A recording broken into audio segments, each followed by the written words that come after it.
الحمد لله رب العالمين والصلاة والسلام على أشرف الأنبياء والمرسلين وعلى آله وأصحابه ومن تبعهم ودعا بدعوتهم إلى يوم الدين أما بعد أعوذ بالله من الشيطان الرجيم بسم الله الرحمن الرحيم إنا فتحنا لك فتحا مبينا صدق الله العظيم প্রিয় দেশবাসী, বাংলাদেশের সর্বস্তরের সকল জনগণ, সর্বশ্রেণীর সকল পেশার মানুষকে সর্বপ্রথম আমি স্বাগত জানাচ্ছি, অভিনন্দন জানাচ্ছি। আজকে একটি ঐতিহাসিক দিবস, 2024 সালের 5ই আগস্ট। বাংলাদেশের মানুষের জন্য ফ্যাসিবাদ মুক্তি এবং জুলুম ও শোষণের পিঞ্জর থেকে মুক্তির একটি ঐতিহাসিক স্বাধীনতার দিবস আজ। অনাগত কাল পর্যন্ত বাংলাদেশের মানুষ দ্বিতীয় স্বাধীনতা দিবস হিসেবে স্মরণ করবে ঐতিহাসিক 5ই আগস্টকে। অনেক ত্যাগ তিতিক্ষা, অনেক রক্তের নজরানা, অনেক শ্রম, অনেক মায়ের চোখের অশ্রু, অনেক বোনের আহাজারি, গগন বিদারী অনেক কান্নার পর কাঙ্ক্ষিত এই মুক্তির স্বাদ আজ আমাদের দেশবাসী উপভোগ করছে। এই আনন্দঘন মুহূর্তে সর্বপ্রথম আমি শুকরিয়া আদায় করছি আরশের মালিক মহান রব্বুল আলামিন, আল্লাহ পাক রব্বুল আলামিনের, যিনি আমাদের জাতীয় জীবনে এমন একটি আনন্দঘন সময়ের অবতারণা করেছেন, সৃষ্টি করেছেন। লাকাল হামদু ইয়া আল্লাহ ওয়া লাকাশ শুকরু ইয়া আল্লাহ। এরপরে আমি শুকরিয়া আদায় করছি, কৃতজ্ঞতা জ্ঞাপন করছি দীর্ঘ 16 বছরের এই ফ্যাসিবাদ বিরোধী আন্দোলন এবং সংগ্রামে যাদের আত্মত্যাগ রয়েছে, বিভিন্ন বিরোধী দলীয় নেতাকর্মী যারা অপরিসীম ত্যাগ এবং আত্মত্যাগ, বিভিন্ন জুলুম এবং নির্যাতনের শিকার হয়েও তারা যেভাবে ইস্পাত কঠিন দৃঢ়তা নিয়ে এই ফ্যাসিবাদের বিরুদ্ধে তাদের সংগ্রামকে অব্যাহত রেখেছেন, তাদের সকলকে, বিশেষত যারা এই সময়টায় গুম খুন সহ নানা নিপীড়নের শিকার হয়েছেন, সেই সকল মানুষগুলোকে আমরা স্মরণ করছি। গুম খুনের শিকার হওয়া আমাদের সেই সকল ভাই বোনদেরকে আমরা স্মরণ করছি, যাদেরকে বিগত 16 বছরে আমরা হারিয়েছি। বিরোধী দলীয় নেতাকর্মী, বিএনপি, জামায়াতে ইসলামী এবং বিশেষ করে হেফাজতে ইসলাম সহ বাংলাদেশের ভিন্ন মতাবলম্বী মানুষের উপর, জনতার উপর ফ্যাসিবাদের যে ভয়াল আক্রমণ এ দেশবাসী প্রত্যক্ষ করেছে, বাংলাদেশের ইতিহাসে এই 16টি বছর কালো অধ্যায় হিসেবে বিবেচিত হবে। এই সময়টায় যারা এহেন নিপীড়ন এবং জুলুমের শিকার হয়েছেন, অনেক মানুষ পঙ্গুত্ব বরণ করেছেন, অনেক মা তার সন্তানকে হারিয়ে আজও পর্যন্ত পথের পানে চেয়ে থাকেন, গুম হওয়া সন্তান বুঝে আবার ফিরে আসবে। সেই সকল মায়েদেরকে আমরা সালাম জানাই। সেই সকল মায়েদের মুখে আমরা মনে করি আজ কিঞ্চিত পরিমাণ হলেও এ জাতি হাসি ফোটাতে পেরেছে। এ জাতির দামাল কামাল তরুণ সন্তানেরা সেই সন্তান হারা মায়ের বুকে একটু হলেও সান্ত্বনার পরশ বুলিয়ে দিতে পেরেছে। তো আমি এই 16 বছরের নিপীড়নের শিকার সকল ব্যক্তি এবং পরিবার এবং সকল সংগঠনগুলোকে আমি কৃতজ্ঞতা জ্ঞাপন করছি। সেই সঙ্গে বিশেষভাবে স্মরণ করতে চাই 2013 সালের 5ই মে ভয়াল কালো রাতে শাপলা চত্বরে রাসূল আকরাম সাল্লাল্লাহু আলাইহি ওয়াসাল্লামের ইজ্জত এবং সম্মান রক্ষা, ফ্যাসিবাদের মোকাবেলায় যে তৌহিদি জনতা শাপলা চত্বরে জড়ো হয়েছিল নাস্তিক্যবাদের বিরুদ্ধে, সেখানে রাতের অন্ধকারে যে তাদের উপর গণহত্যা পরিচালনা করা হয়েছিল, সেই হত্যাকাণ্ডের শিকার সকল শহীদদেরকেও শ্রদ্ধা ভরে স্মরণ করছি। আল্লাহ তাদের সকলের শাহাদাতকে কবুল করুন। সেই সঙ্গে 2021 সালে বাংলাদেশের স্বাধীনতার সুবর্ণ জয়ন্তী অনুষ্ঠানকে কেন্দ্র করে যে ক্র্যাকডাউন, যে নির্যাতন হেফাজতে ইসলামের আলেম ওলামা এবং দেশবাসীর উপর চালানো হয়েছে, দীর্ঘ 3 বছর পর্যন্ত শত শত সহস্রাধিক হেফাজতের নেতাকর্মী বৃন্দ এই স্বৈরাচারী ফ্যাসিবাদের দ্বারা জুলুম এবং নির্যাতনের শিকার হয়েছে, কারাভোগ করেছে, তাদের সকলের শুকরিয়া আদায় করছি এবং তাদের সকলকে আজ শ্রদ্ধা ভরে স্মরণ করছি। এবং সর্বশেষ সবচেয়ে বেশি শ্রদ্ধা, ভালোবাসা এবং হৃদয়ের রক্তক্ষরণ যাদের জন্য সবচেয়ে বেশি, যাদেরকে আমরা স্মরণ করব, মধ্য জুলাই থেকে চলমান কোটা সংস্কার আন্দোলনে, বৈষম্য বিরোধী ছাত্র আন্দোলনের যে সকল নেতাকর্মী অকাতরে প্রাণ দিয়েছে, বিভিন্ন গণমাধ্যমের সংবাদ সূত্রে বিগত এই অর্ধ মাসে 3 শতাধিক প্রাণ কেড়ে নেওয়া হয়েছে। প্রত্যক্ষদর্শী এবং অনুসন্ধিৎসুদের ধারণা এবং তাদের বিশ্বাস প্রকৃত হত্যাকাণ্ডের চিত্র এর চেয়ে অনেক বেশি ভয়াবহ এবং শহীদ মানুষের সংখ্যা এর চেয়েও আরো কয়েক গুণ বেশি হবে। আমরা এই যারা প্রাণ দিয়েছে, রংপুরের আমাদের ভাই আবু সাইদ এবং মুগ্ধ ছড়ানো আমাদের ভাই মুগ্ধ সহ এই আত্মদানকারী এই সকল শহীদদেরকে আজ বিজয়ের এই শুভ লগনে আমরা অত্যন্ত গভীর শ্রদ্ধা ভরে তাদেরকে স্মরণ করছি। মহান রব্বুল আলামিনের দরবারে তাদের জন্য মাগফিরাত কামনা করছি। আল্লাহ যেন তাদের এই শাহাদাতকে কবুল করেন এবং তাদের দেখানো এই পথে আগামীর বাংলাদেশ যেন গড়ে উঠতে পারে। আমরা যেন এই সকল শহীদদের আত্মদানের সাথে বিশ্বাসঘাতকতা না করি। এ জাতি যেন এ সকল জাতির শ্রেষ্ঠ সন্তানদের আত্মত্যাগের যে ঋণ, এটা যেন একটি সুন্দর দেশ এবং জাতি গঠনের মধ্য দিয়ে সে ঋণ কিঞ্চিত হলেও পরিশোধ করতে পারে। আল্লাহ রাব্বুল আলামিনের কাছে জাতির জন্য সে তৌফিক আমি কামনা করছি। প্রিয় দেশবাসী,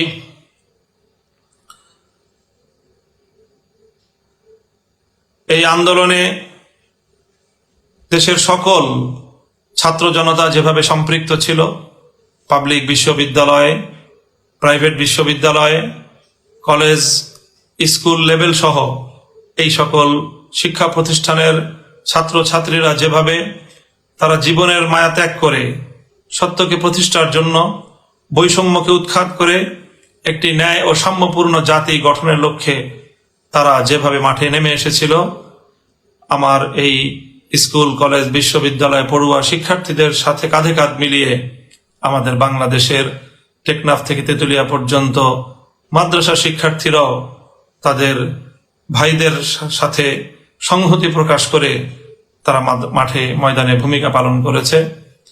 এবং বিশেষত আন্দোলনের শেষাংশে বাংলাদেশের সকল মাদ্রাসাগুলো থেকে ছাত্র জনতা বাঁধ ভাঙ্গা জোয়ারের মতো তারা মাঠে নেমে এসেছে। ফ্যাসিবাদের বিরুদ্ধে জাতীয় এই জাগরণে সাধারণ শিক্ষাধারার শিক্ষার্থীদের সাথে আমার মাদ্রাসার শিক্ষার্থীরাও কাঁধে কাঁধ মিলিয়ে মাঠে ভূমিকা পালন করেছে, যেটি বাংলাদেশে এক অনন্য, অনিন্দ, সুন্দর দৃষ্টান্ত স্থাপন করেছে। আগামীর বাংলাদেশ আমরা তেমনই দেখতে চাই। সকল ভেদাভেদ ভুলে গিয়ে শিক্ষা এবং ধর্মীয় অঙ্গনের এই যে সীমারেখা, এই যে একটি দেয়াল, এই দেয়ালকে অতিক্রম করে গোটা জাতির জন্য সম্মিলিতভাবে একটি আগামী প্রজন্ম আমরা গড়ে তুলব, যারা এই দেশটাকে আমাদের পূর্বসূরীদের স্বপ্নের বাংলাদেশ হিসেবে গড়ে তুলবে। সেই প্রত্যাশা আজকের এই শুভ লগনে আমি ব্যক্ত করছি এবং আগামীর সেই বাংলাদেশ গড়ার জন্য সকল শিক্ষার্থীদের প্রতি আমি উদাত্ত আহ্বান জানাচ্ছি। আল্লাহ রাব্বুল আলামিনের দরবারে তাদের জন্য সেই তৌফিক কামনা করছি। প্রিয় দেশবাসী, আজ দীর্ঘ একটি আন্দোলন এবং সংগ্রামের পরে বৈষম্য বিরোধী ছাত্র আন্দোলনের সমন্বয়কদের তাদেরও প্রশংসা করতে হয়। তাদের প্রতি অকুণ্ঠ চিত্তে কৃতজ্ঞতা প্রকাশ করছি। তারা অত্যন্ত দক্ষতার সাথে, সাহসিকতার সাথে, আস্থা এবং সমন্বয়ের সাথে যেভাবে গোটা জাতিকে তারা নেতৃত্ব দিয়েছে।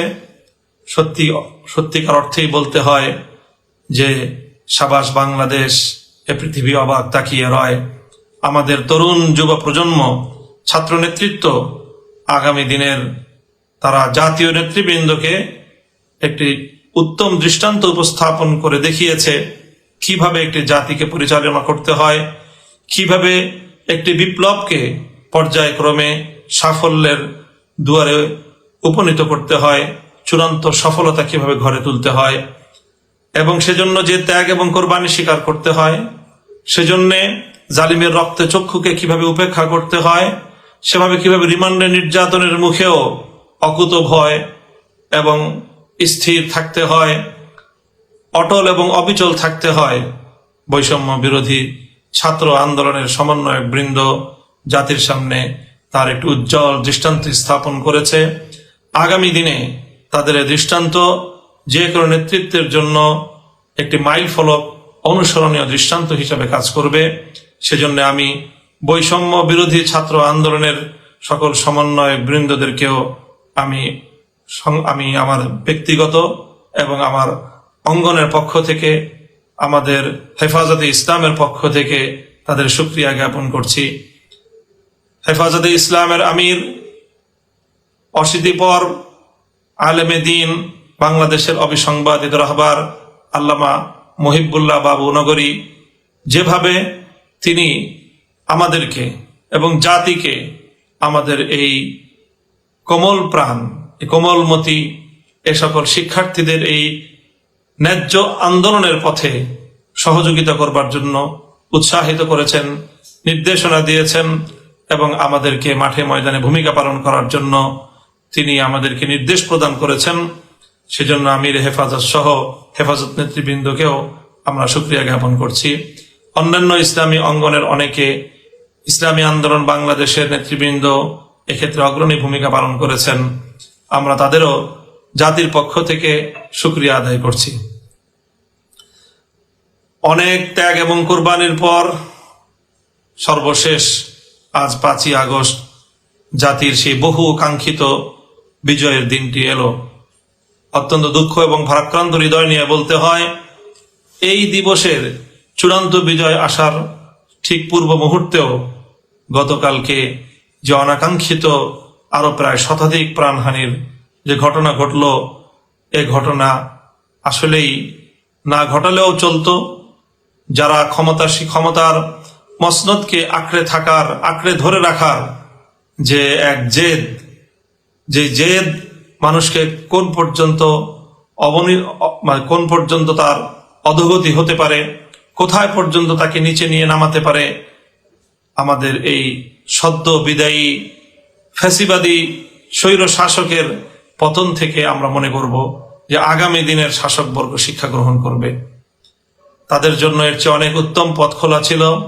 জাতির কাছে তারা যদি আত্মসমর্পণ করত, সময় থাকতে তারা যদি জাতির প্রাণহানির আত্মঘাতী পথে পা না বাড়িয়ে যদি জাতির সাথে, জাতির আগামী দিনের তরুণ সন্তানদের সাথে যদি তারা সমন্বয় এবং তাদের কাছে যদি তারা আত্মসমর্পণ করার একটু মানসিকতা লালন করত, তাহলে আজ তাদের এই করুণ পরিণাম বরণ করতে হতো না।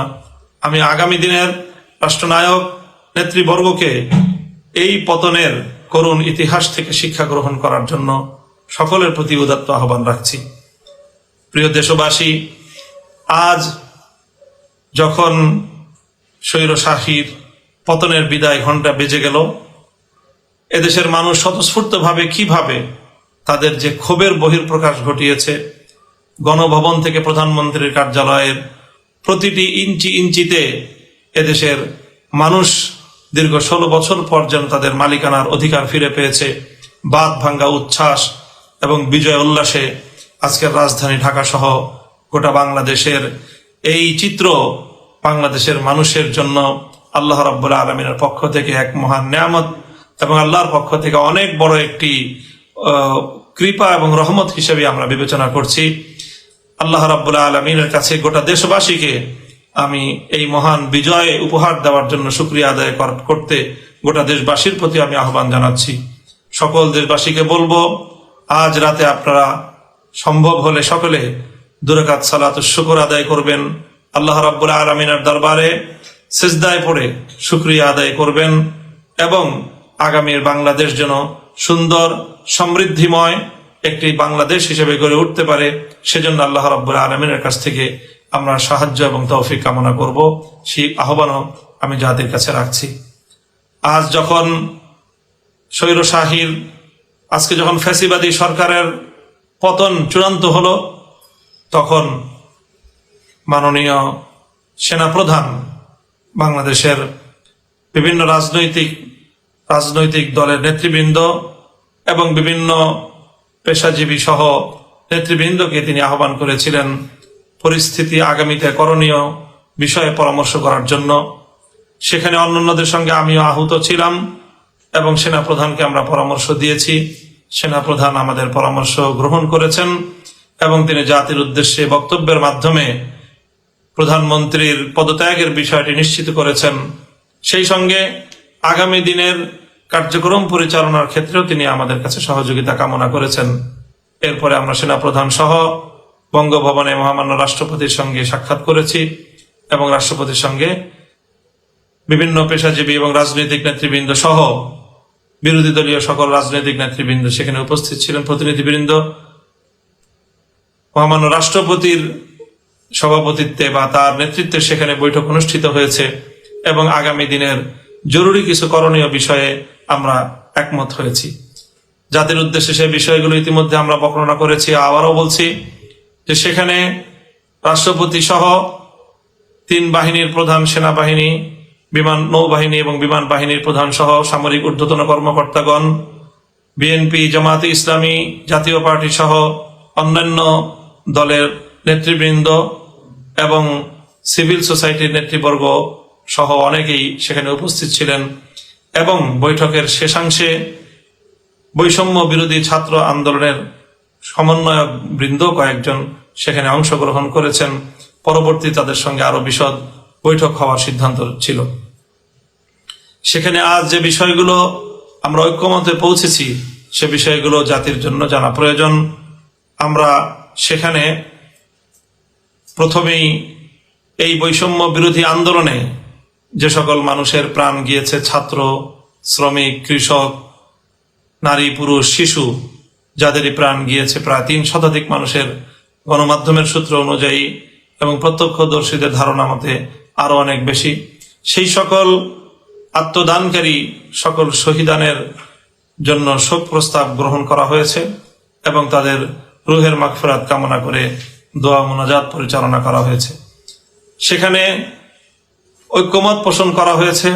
সেনাপ্রধান এবং রাষ্ট্রপতি আমাদেরকে আশ্বস্ত করেছেন যে এই সকল হতাহত এবং এই প্রাণহানি, জানমালের অপূরণীয় ক্ষয়ক্ষতির জন্য যারা দায়ী, সকলের উপযুক্ত বিচারের ব্যবস্থা করা হবে এবং কোনো অপরাধী পার পাবে না বলে তারা আমাদেরকে আশ্বস্ত করেছেন, কথা দিয়েছেন।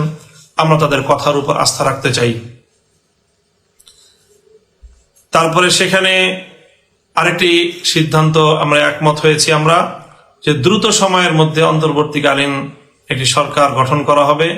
আমরা আশা করব যে সেটিও ইনশাআল্লাহ দ্রুত সময়ের মধ্যেই জাতির সামনে